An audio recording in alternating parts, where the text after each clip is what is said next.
প্রবাসীর আজকের নিউজ। মালদ্বীপে মেডিকেল রিপোর্ট ছাড়া প্রবাসীদের ওয়ার্ক পারমিট দিবে না। আমিরাতে প্রবাসীদের কল্যাণে কর্মপরিধি বৃদ্ধির পরিকল্পনা নিয়েছে বাংলাদেশ অ্যাসোসিয়েশন আজমান। বিস্তারিত জানতে ভিডিওটির শেষ পর্যন্ত দেখুন।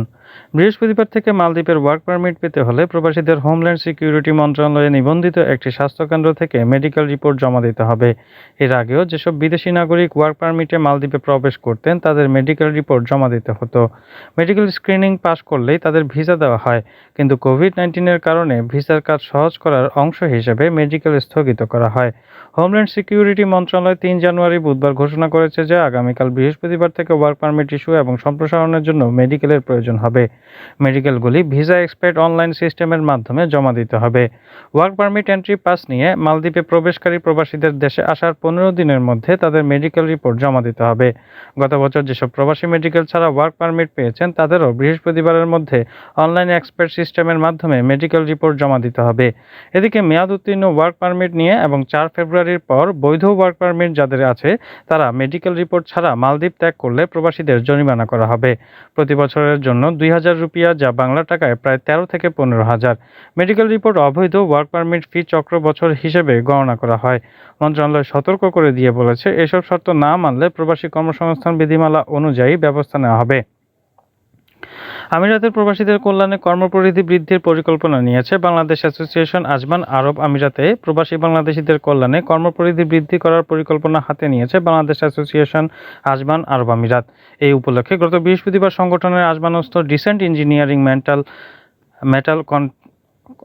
মেটাল কন্ট্রাক্টিং কোম্পানির কার্যালয়ে আয়োজিত মাসিক মত বিনিময় সভায় এই পরিকল্পনা হাতে নেওয়া হয়।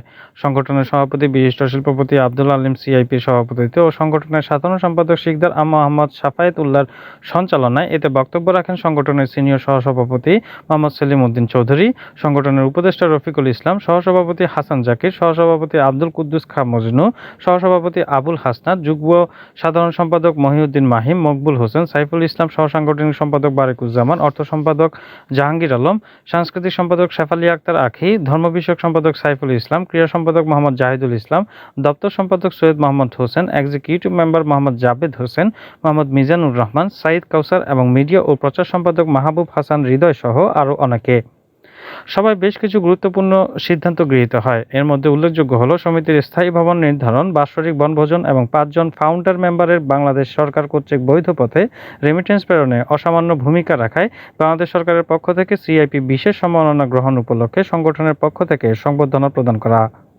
প্রবাসী রেমিটেন্স যোদ্ধাদের মধ্যে কর্মরত অবস্থায় কারো মর্মান্তিক মৃত্যু হলে তার লাশ দেশে পাঠানোর জন্য মৃত ব্যক্তির সন্তানকে তাৎক্ষণিকভাবে সংগঠনের উপদেষ্টা, সভাপতি এবং সম্পাদক মণ্ডলীর বেশিরভাগ সদস্য মিলে ৭৬,০০০ টাকা উঠিয়ে মৃতের সন্তানের কাছে হস্তান্তর করা।